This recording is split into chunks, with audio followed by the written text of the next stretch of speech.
Good morning, everyone. Today we are starting with the chapter Influence of Heredity and Variation. उसके हम practice questions 20 लेंगे.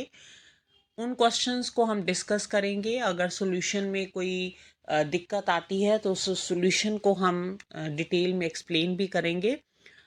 तो start करते हैं फर्स्ट क्वेश्चन से. फर्स्ट क्वेश्चन है आपका, which scientist is known as the father of genetics? George Mendel, Charles Darwin और जीन पियाजे और सिगमंड फ्रेड.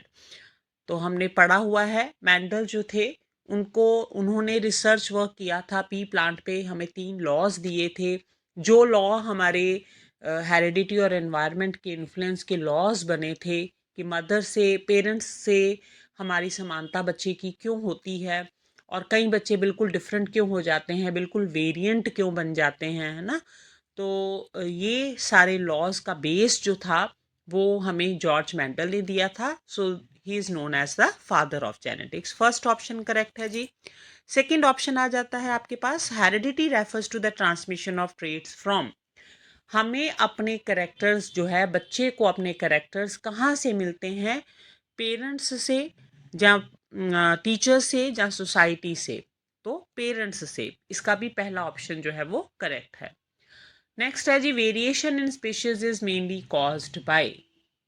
बच्चे में जो वेरिएशन आती है, बच्चे में जो करेक्टर्स चेंज आते हैं, वो उसका मेन कारण क्या होता है? उसके जेनेटिक डिफरेंसेस, या फिर एनवायरनमेंट, या फिर डाइट, या फिर स्कूलिंग. अच्छा देखो जी, बच्चे को करेक्टर कहाँ से मिल रहे हैं? पेरेंट्स से. हमने इसको डिटेल में डिस्कस किया था. सपोज हम उसी एग्जाम्पल पे चल पड़ते हैं कि मदर के पास जीन की कॉम्बिनेशन है capital T and small T. Father के पास है कैपिटल टी स्मॉल टी. अब कैपिटल टी दोनों पेरेंट्स से अगर जिस बच्चे के पास आ गया तो उसका कॉम्बिनेशन हो जाएगा कैपिटल टी, मतलब वो टॉल हो जाएगा. लेकिन जिस बच्चे के पास मदर से भी स्मॉल टी आ गया, फादर से भी स्मॉल टी आ गया, तो वो बच्चा क्या हो जाएगा? ड्वार्फ हो जाएगा. तो इसका मतलब कि बच्चे में वेरिएशन जो है वो किसके कारण आ रही हैं? डिफरेंट जीन्स के कारण, है ना. ले तो वो सेम पेरेंट से रहे हैं, लेकिन जीन्स की कॉम्बिनेशन डिफरेंट हो गई, इसलिए उसमें वेरिएशन आ गई. पहला ऑप्शन जी. जीन्स कहाँ पे पाए जाते हैं? क्रोमोसोम्स पे. क्रोमोसोम एक थ्रेड लाइक स्ट्रक्चर्स हैं हमारे न्यूक्लियस के अंदर, सेल के न्यूक्लियस के अंदर. उन क्रोमोसोम्स के ऊपर बीड लाइक स्ट्रक्चर्स प्रेजेंट होते हैं, जिनको हम क्या बोलते हैं जी? जीन्स. नेक्स्ट है फिजिकल अपीयरेंस. अच्छा, ये दो टॉपिक हमने टर्म्स जो थी हमारे से मिस हो गई. जैसे हम बार बार बोल रहे थे कि क्रोमोसोम है, उसके ऊपर जीन प्रेजेंट है कैपिटल टी. कैपिटल टी, दूसरे स्ट्रैंड पे भी कैपिटल टी. अब ये जो कैपिटल टी और कैपिटल टी की कॉम्बिनेशन बन गई, जो डिसाइड करेगी कि बच्चा टॉल होगा, है ना. ये कॉम्बिनेशन को हम बोलते हैं जेनेटिक कॉम्बिनेशन, जीनोटाइप.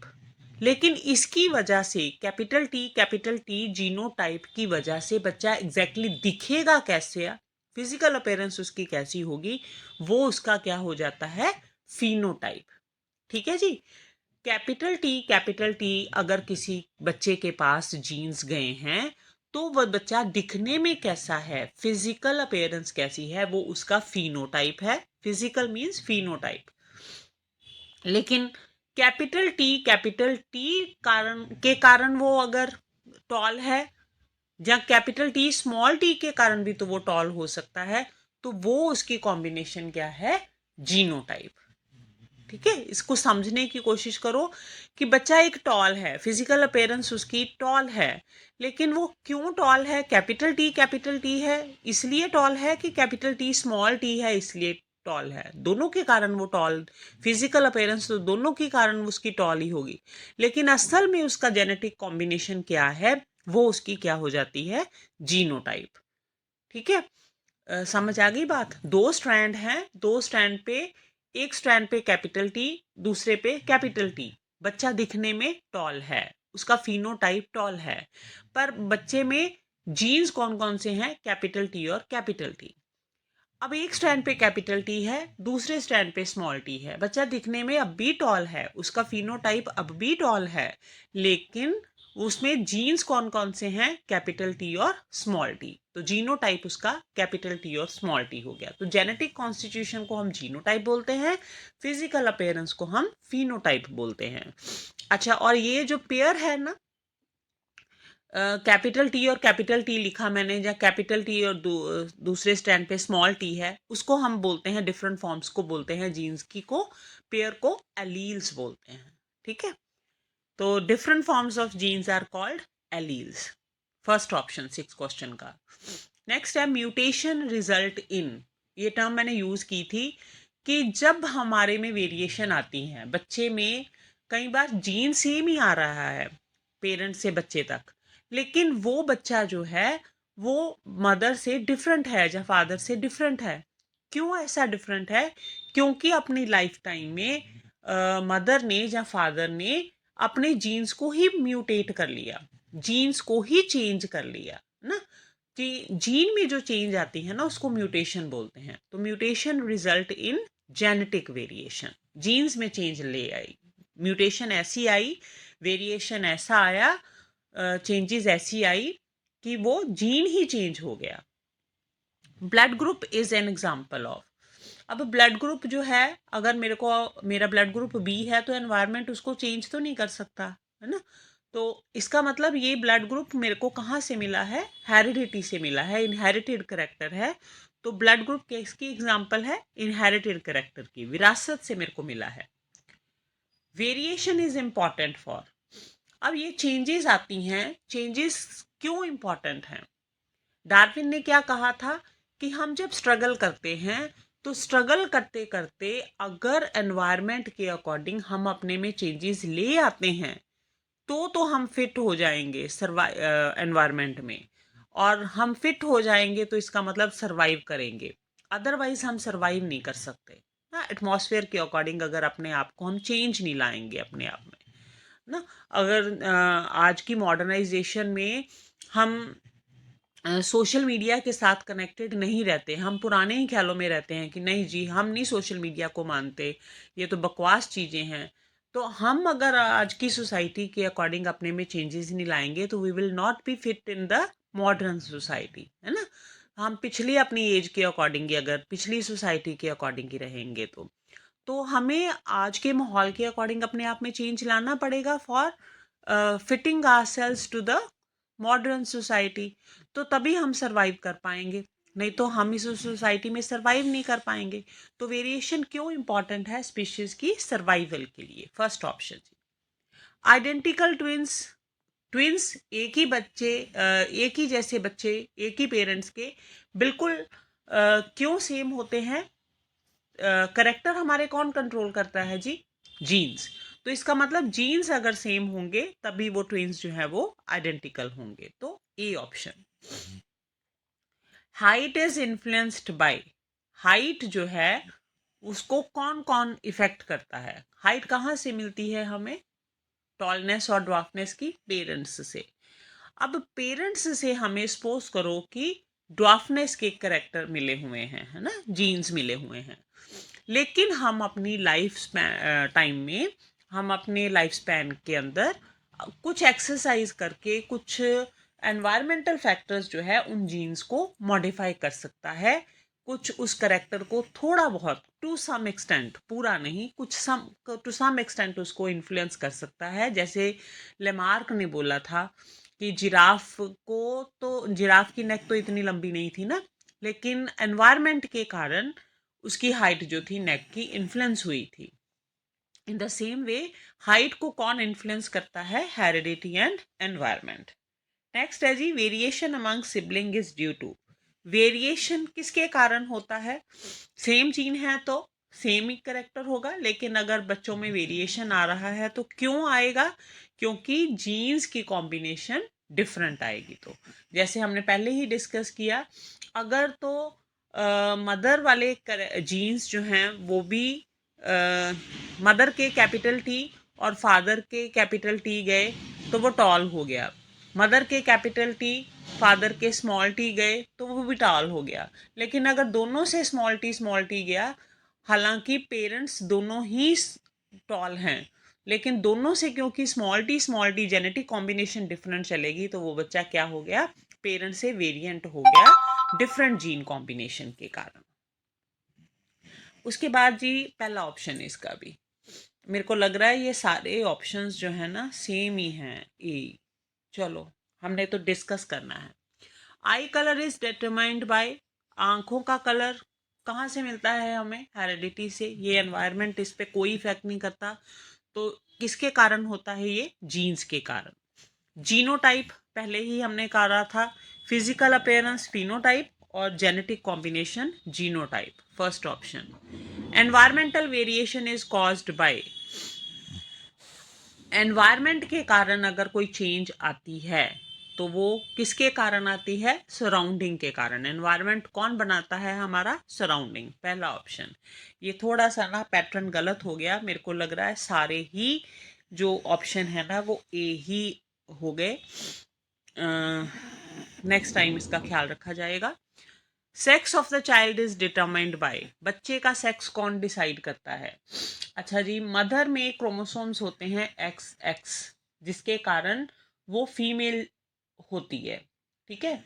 और मेल जो फादर हैं उनकी कॉम्बिनेशन होती है क्रोमोसोम्स की एक्स और वाई।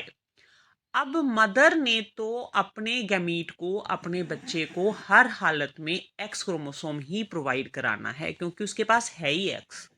लेकिन फादर के पास एक्स और वाई दोनों हैं, इसीलिए वो मेल है। तो फादर किसी बच्चे को एक्स प्रोवाइड करा सकता है, किसी को वाई करवा सकता है।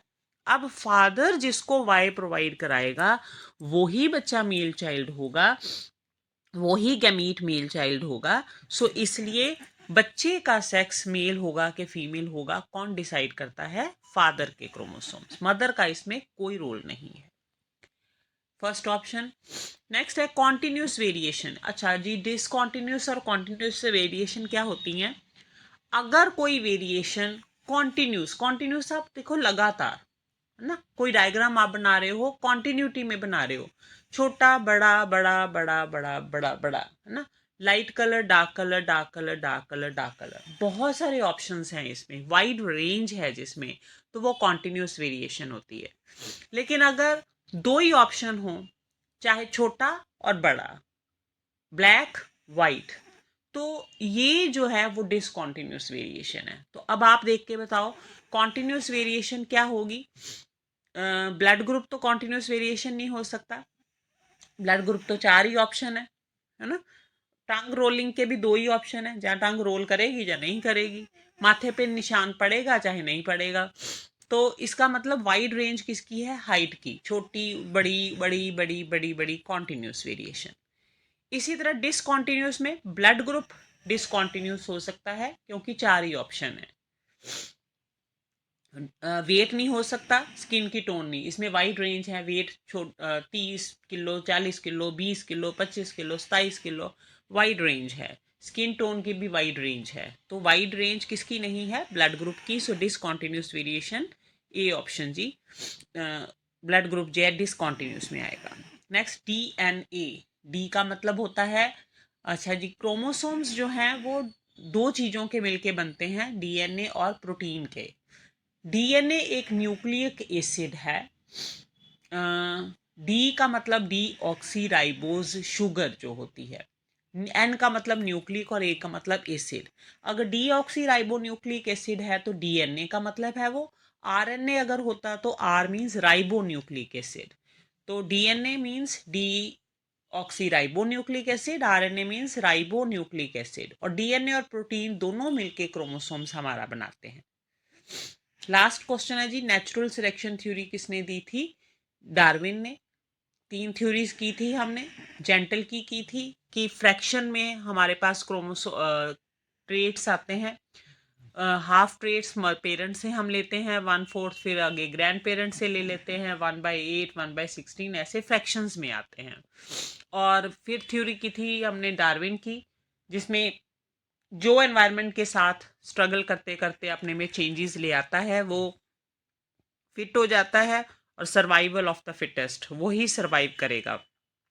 तो नेचर उसको सिलेक्ट करेगी, वो स्पीशीज सर्वाइव करेंगी, बाकी सारी स्पीशीज खत्म हो जाएंगी। तो डार्विन की थ्योरी थी ये नेचुरल सिलेक्शन की। एक हमने थ्योरी की थी लेमार्क की, use and disuse of organ, कि जिस ऑर्गन को ज़्यादा यूज़ करोगे वही ऑर्गन जो है वो डेवलप होगा, और जिसको नहीं यूज़ करोगे वो धीरे धीरे वेस्टिजियल ऑर्गन, अवशेषी अंग बन जाएगा और ख़त्म हो जाएगा। तो ये थे जी हमारे 20 क्वेश्चंस। ऑप्शन बेशक सबके ही ए थे, लेकिन करेक्ट ऑप्शन, लेकिन नेक्स्ट टाइम हम ख्याल रखेंगे। पर हमने हमने क्योंकि डिटेल में किए हैं ना, हर ऑप्शन जो है उसको गलत सही देखने की कोशिश की है। सो यही था, यही तक था हमारा क्वेश्चनेयर। तो इसको भी प्रैक्टिस करो, कोई बुक्स लेके भी उसको प्रैक्टिस करो, और नेट से निकाल के, नेट में भी बहुत कंटेंट अवेलेबल है। आप इस टॉपिक को अगर समझ गए हो तो बार बार इसके डेली इसके 20 क्वेश्चन निकालो नेट से, तो सॉल्व करने की कोशिश करो। और भी मतलब जैसे आज भी नई टर्म्स आई हैं, नई टर्म्स आपको पता चलेंगी। और अगर कोई क्वेश्चन है तो कमेंट सेक्शन में जाके प्लीज़ आप अपनी क्वेरी जो है वो डालो। तो नेक्स्ट जब भी हम इसको डिस्कस करेंगे ना, तो हम ज़रूर आपके जो क्वेरी है उसको डिस्कस करेंगे। तो thank you and have a nice day. Next हम आगे क्वेश्चंस लाएंगे प्याजे की थ्योरी के ऊपर, फिर हम वाइगॉट्स्की और कॉलबर्ग की थ्योरी के ऊपर भी क्वेश्चंस जो हैं वो डिस्कस करेंगे। थैंक्स जी।